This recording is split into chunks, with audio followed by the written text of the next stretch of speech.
అందరికీ నమస్తే అండి. టీటీడీ లడ్డు ఈ కల్తీ నెయ్యి విషయంలో వైసీపీ చేసిన తప్పుని తప్పుగా చూపించడంలో, రాజకీయానికి సంబంధం లేకుండా వైసీపీ వాళ్ళని పూర్తిగా ఆత్మరక్షణలో పడేయడంలో కూటమి ప్రభుత్వం విఫలమైంది.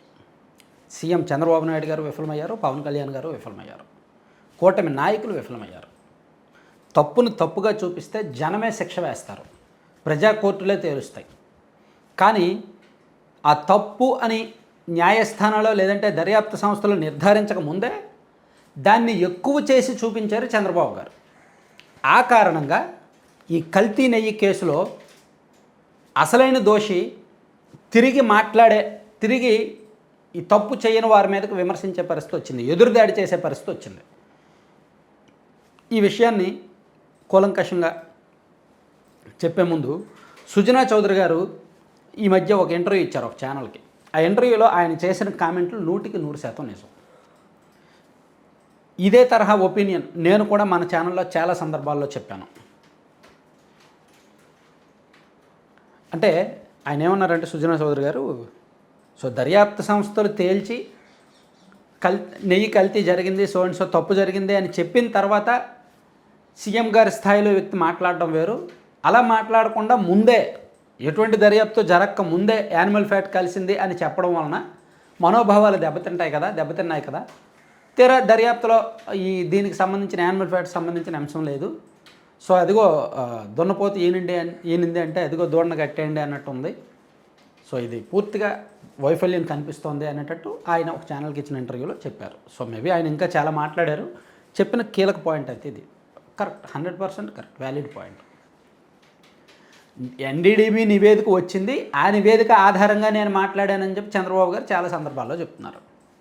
ఎన్డీడీబీ నివేదిక వచ్చిన తర్వాత ఆయన బహిరంగంగా మాట్లాడకుండానే సిట్ ఎంక్వైరీకి ఆదేశించి ఉంటే, ఎందుకంటే సున్నితమైన అంశం కాబట్టి మేబీ ఇతర అవినీతి, ఇదిగో ఆయన భూములు దోచుకున్నాడు అప్పుడు మాట్లాడండి, లేదా ఇంకెక్కడైనా కుంభకోణం చేశాడు మద్యంలోనో ఇంకెక్కడో కుంభకోణం చేశాడు అప్పుడు మాట్లాడండి, ఇదిగో జగన్మోహన్ రెడ్డి గారు దీనిలో 1000 కోట్లు తిన్నారు మాకు సమాచారం ఉంది మేము దర్యాప్తు చేస్తున్నామని చెప్పండి.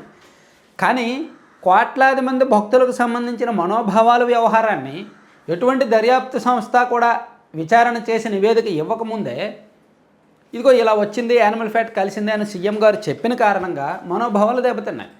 పోనీ యాజ్ ఇట్ ఈజ్ ఆయన ఏదైతే చెప్పారో, ఎన్డీడీబీ ఏదైతే రిపోర్ట్లో ఉందో అది సిబిఐ నేతృత్వంలో సిట్ కూడా నిర్ధారించి ఉంటే, ఎస్ జరిగింది, ఎన్డీడీబీ వాళ్ళు ఇచ్చిన రిపోర్ట్ కూడా కరెక్టే, మా ఎంక్వైరీలో కూడా అదే తేలింది అని సిబిఐ నేతృత్వంలో సిట్ కూడా చెప్పి ఉంటే, వాళ్ళు వేసిన ఫైనల్ ఛార్జ్ షీట్లో చెప్పి ఉంటే చంద్రబాబు గారు చెప్పింది 100% నిజమయ్యేది. వైసీపీ వాళ్ళు ఎదురుదాడి కూడా చేసుకునే వాళ్ళు కాదు.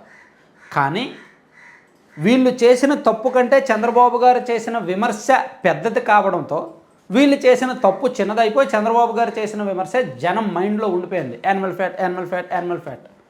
ఆ తర్వాత దాన్ని కవర్ చేసుకోవడానికి బాత్రూంలో వాడిన కెమికల్స్ అన్నారు. ఇది చెప్పలేదుగా, సిబిఐ చెప్పిందా, సిట్ చెప్పిందా బాత్రూంలో వాడిన కెమికల్స్ వాడారని? హార్పిక్, ఈ డొమెక్స్ ఇదేదో వాడతారు అవి వాడారని చెప్పిందా? లేదు కదా.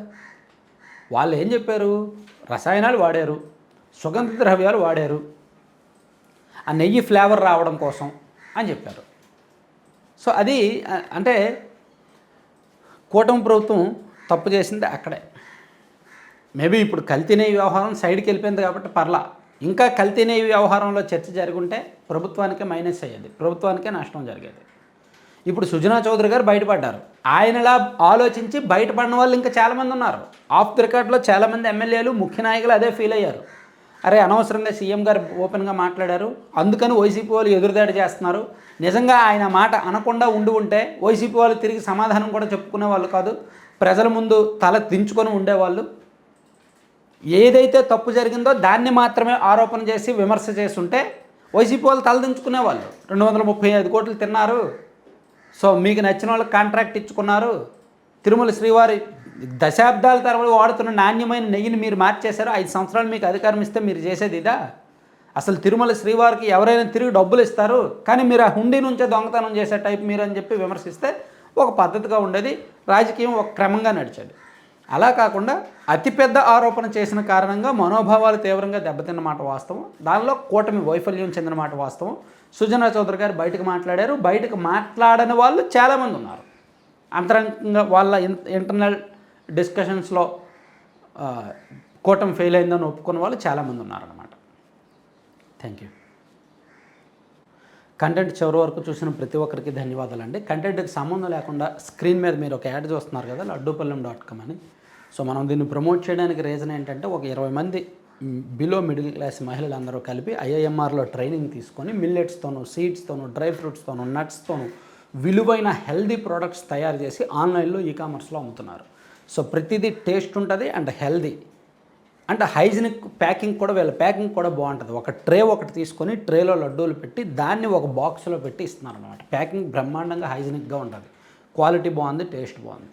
సో మీకు కావాలి అనుకుంటే వీళ్ళ దగ్గర రాగి, సజ్జ, జొన్న, కొర్ర లాంటి మిల్లెట్స్ అండ్ అవిసె గింజలు, పొద్దుతిరుగు గింజలు, గుమ్మడి గింజలు, మఖానా అండ్ మల్టీ సీడ్స్ లాంటి సీడ్స్ అండ్ బాదం, జీడిపప్పు లాంటి డ్రై ఫ్రూట్స్ రకరకాల దాదాపుగా 20-25 రకాల లడ్డూలు ఉంటాయి. గోందు లడ్డూలు ఉంటాయి, నువ్వుల లడ్డూలు ఉంటాయి. సో ఇవన్నీ హెల్తీ. వీటితో పాటు వీళ్ళ దగ్గర హాట్ స్నాక్స్ ఉంటాయి. అండ్ పిల్లలకు మనం హార్లిక్స్, బూస్ట్, బోర్న్విటా ఇచ్చాకంటే వీళ్ళ దగ్గర దొరికే ఏబీసీ పౌడర్ బాగుంటుంది. యాపిల్ బీట్రూట్ క్యారెట్ పౌడర్ ఉంటుంది, ఆమ్లా బీట్రూట్ క్యారెట్ పౌడర్ కూడా ఉంటుంది. వాటితో పాటు ప్రోటీన్ పౌడరు, డేట్స్ పౌడర్ ఉంటుంది. పిల్లలకు పాలలో వేసిస్తే బలం. అలాగే పెద్దవాళ్ళ కోసం వీళ్ళ దగ్గర మునగాకు పొడి, జామాకు పొడి అండ్ ఇది లెమన్ పౌడరు, కుకుంబర్ పౌడర్ కూడా ఉంటాయన్నమాట. సో కొత్తగా పెట్టారు. సో మీకు కావాల్సిన వాళ్ళు బుక్ చేసుకోండి. లడ్డూపల్లెం.com సైట్లో బుక్ చేయొచ్చు. లేదా 9997839994 నెంబర్కి వాట్సాప్లో మెసేజ్ చేసి లేదా కాల్ చేసి మీకు ఏం కావాలో ఆర్డర్ చేసుకోండి. 2 తెలుగు రాష్ట్రాలకు ఫ్రీ డెలివరీ కూడా. Thank you.